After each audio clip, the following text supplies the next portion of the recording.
Good afternoon. My name is Frank Kutka. I'm a faculty member with the College of Menominee Nation. Doctors Overstreet and Gartner invited me to give an overview of agriculture at the college, both research and education, just to give you a little more perspective on what the ancient gardens mean for us.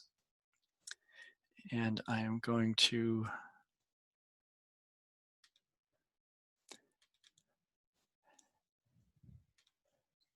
get us going there. Wonderful. Okay.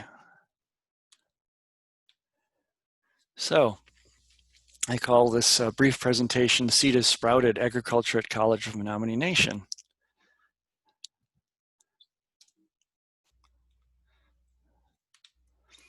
The Menominee people have a long history of food culture here in northeastern Wisconsin. They've lived in the area for centuries and are very familiar with the wild available foods from the forests and the waters and the fields, as well as agriculture. And here's one of the examples from about 100 years ago of one of the last modern gardens that resemble the ancient gardens that Drs. Overstreet and Gartner and the rest have been talking about. Jim Soman here was a traditional man and showing off his wonderful clothes and gear. And this is his garden on the right. Food and food production issues have been especially important at CMN and in a growing way in the last 10 years or so. We established our turtle garden, which looks like a turtle from the air, back in 2013, and several other gardens have been established around campus after 2015. CMN has operated the Kutka Farmers Market in Kashina since 2015, operated by the Continuing Education Department, along with cooperation from our extension folks. The Sustainable Development Institute at CMN has involved college students and other youth in the gardens every summer via several different programs where students get to take part in the planting and some maintenance and even some food processing later on, depending on what sort of workshops we have and how long the students come to visit. Continuing Education and Menominee County UW Extension collaborate on lots of gardening work, including classes and more. They have workshops and videos, and it's very much a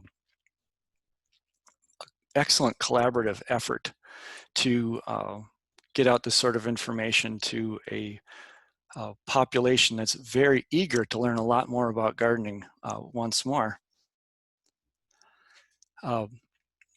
Extension, tribal agencies and CMN collaborated on a food sovereignty summit in 2018 with funding from First Nations and the USDA. In 2019, CMN worked for the first time to try pairing several families with a local community-supported agriculture operation. And then this year, in the heat of the pandemic, CMN collaborated with Menominee Food and Ag Program, Minnecanicum, and others to get several thousand plants and lots of seeds to community members so that they could grow home gardens during this time of some food instability. After the Food Sovereignty Summit in 2018, SDI, continuing education, Menominee community members and faculty at CMN worked together to organize a new bachelor's degree program and to hire new faculty to answer community interests and needs concerning foods. I'm the new hire, and there is definitely a growing interest in food, gardening, agriculture, and all of these things as a means of achieving a greater community wellness. The new degree program has been approved, very pleased to say, by CMN faculty and the CMN board. We're currently getting ready to see whether or not our accreditation service will also approve it.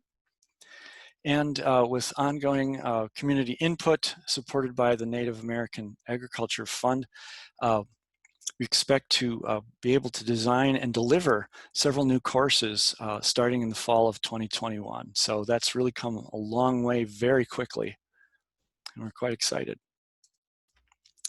This new program in sustainable agriculture is a two-phase degree. So the first part is the standard associate's degree in natural resources to give a foundation for the second phase, which adds to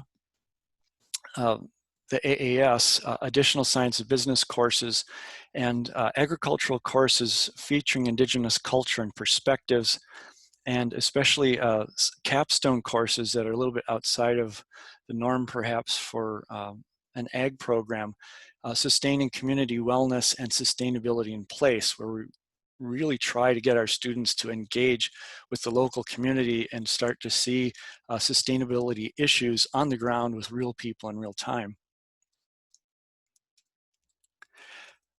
On the research side, we have a lot of exciting things going that are directly related to the ancient gardens that the other speakers have talked about. So our first project was Sustaining Organic Agriculture, a Menominee Legacy. Here you can see Dr. Overstreet and friends mapping out in the forest. This is our first National Institute of Food and Agriculture Research grant that we got in 2012. We partnered with Bill Gartner at UW-Madison to map and excavate ancient garden sites that were being found in various places across the reservation and beyond. These had been noticed by anthropologists, tribal members, and others in the area some time back, but they had never received a lot of intensive scrutiny. So this project started a documentation of the soils and microfossils that are in these ancient raised beds. And what they found, of course, is evidence of maize and other crops, and a gardening system that had been in place at least 1,000 years ago, and which persisted into the early 20th century.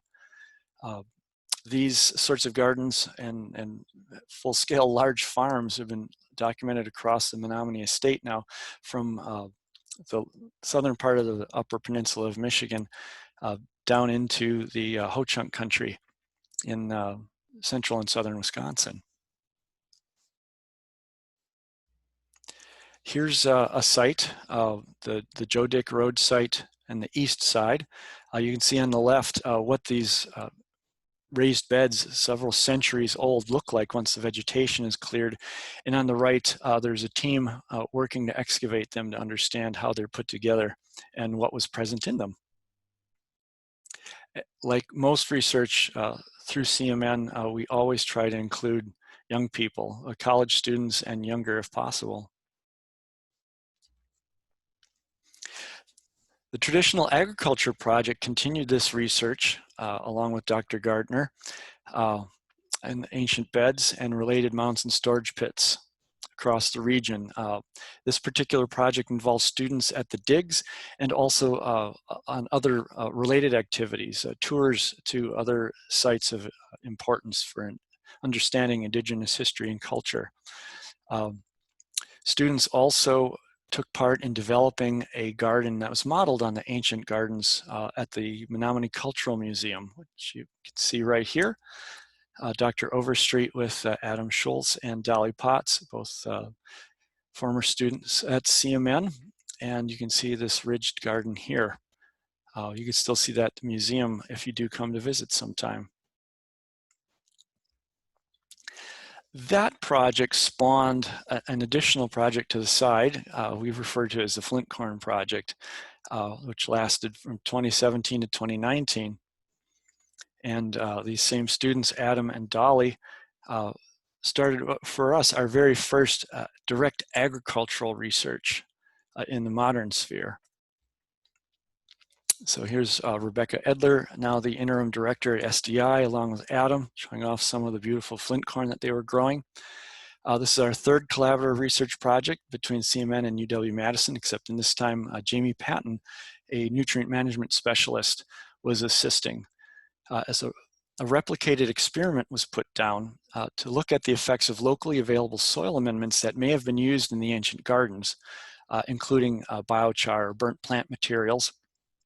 And then fish emulsion was used instead of some of the other obvious wetland soils and other material that were used in the gardens just for health safety sake and the ease of measuring things precisely. And then we're looking at the effects of those on soil health, microbial ecology, and the production of the flint corn. And definitely seeing some very interesting results there, which we'll be publishing shortly. The purpose of this project is to understand the methods behind the soil improvement used in these raised beds by the Menominee ancestors. As we're going forward, we're adding additional projects related to gardening, food production, and the rest. NIFA has funded a project to help our continuing education program and the UW Extension here in Menominee County to rematriate traditional Menominee seeds that may yet exist and be alive in seed collections at museums and among seed collectors in the region. Native American Agriculture Fund has funded a project with Hempstead Project Heart and CMN to evaluate the feasibility of hemp production and marketing, and Marcus Greeno is our lead there, who's got a hemp demonstration planting at SDI this summer, and he's also got a planting with the Oneida just east of here. Additionally, NAAF has funded a scholarship program for us to bring in new students into our agricultural degree program as soon as we get that up and running in fall of 2021. Very excited about that possibility. Laying the foundation for a sustainable indigenous food system is our second go at expanding our flint corn project for an additional 3 years. And to that, we are adding not only 3 more years of looking at the effects of different soil amendments on soil health and productivity, but we're also adding screens of varieties of crops that Menominee ancestors had grown as we look to see which particular varieties might be especially well suited to growing here on the soils that we find at the Menominee Reservation. Garden in a Box is a little tiny project funded by Wisconsin SARE. It's a pilot collaboration with youth educators across the region. And what we're attempting to do is have the young people actually help us learn how to put together a no-till garden establishment program for kids using very limited supplies so that we could reach lots of kids really fast with the kinds of budgets that we usually have for youth programs. And several people had really excellent experiences this summer, so we think that might keep going. Another project, Survey of Edible Plant Species on the Menominee Reservation, is another NIFA project that's come in for us. It will relate forest community types with the abundance of different edible plants of cultural importance. And we're very interested to see how that goes, because that's allowing us to expand out away from sort of row crop agriculture into the somewhat more expansive agriculture of interacting with indigenous plants out in the field.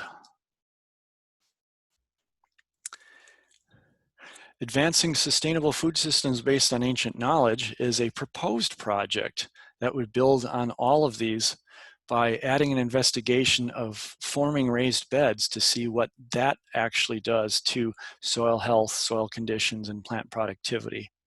It would also provide experience with our students and staff in scaling up food production and taking part in local food distribution, along with our health and wellness partners on the reservation, both with tribal agencies and with extension. Some of that work would take place at the acre scale using modern ridge tillage equipment to make the ridges.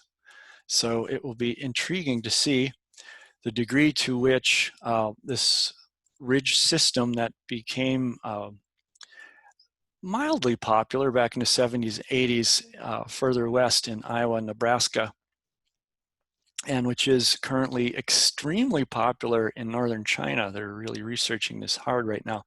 But the equipment does exist to make lots of ridges very quickly.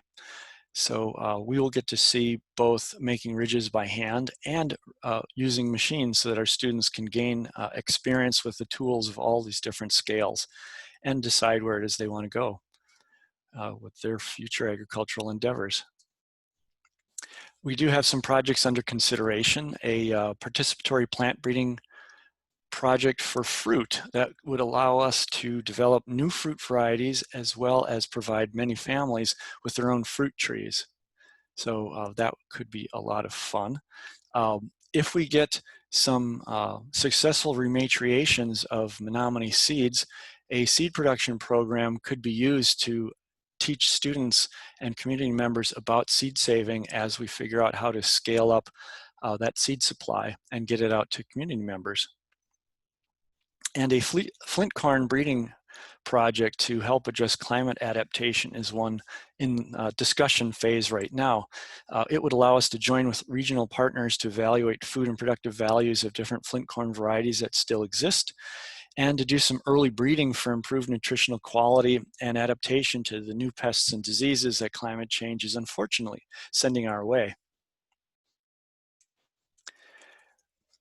Well, that is the Whirlwind Tour, and I would like to acknowledge the Menominee people, past, present, and future, for all the things that they've done and the inspiration they have given us to help start this program, to help them keep going, keep their agricultural relationships going, and keep everyone healthy and well. I'd like to acknowledge all my Native American food and agriculture muses, past and present, people across time and across the country who have taken their time to teach me aspects of their culture and how agriculture works for them. It's been very, very useful and inspiring to see all the ways that people carry out agriculture and how they would all like to keep it going forward as a part of the life of their local communities. And I would be really remiss if I didn't mention that USDA, Native American Agriculture Fund, and many other grantors are paying for all of these efforts, and we're certainly grateful for that support as well. And so I will wrap up right there. I wish we could take questions, but if you are interested in hearing a little bit more about this or conversing with me, please feel free to contact me at fkutka@menominee.edu. You can easily find me on the College of Menominee Nation website as well. And so thank you for listening, and good luck with your agricultural endeavors.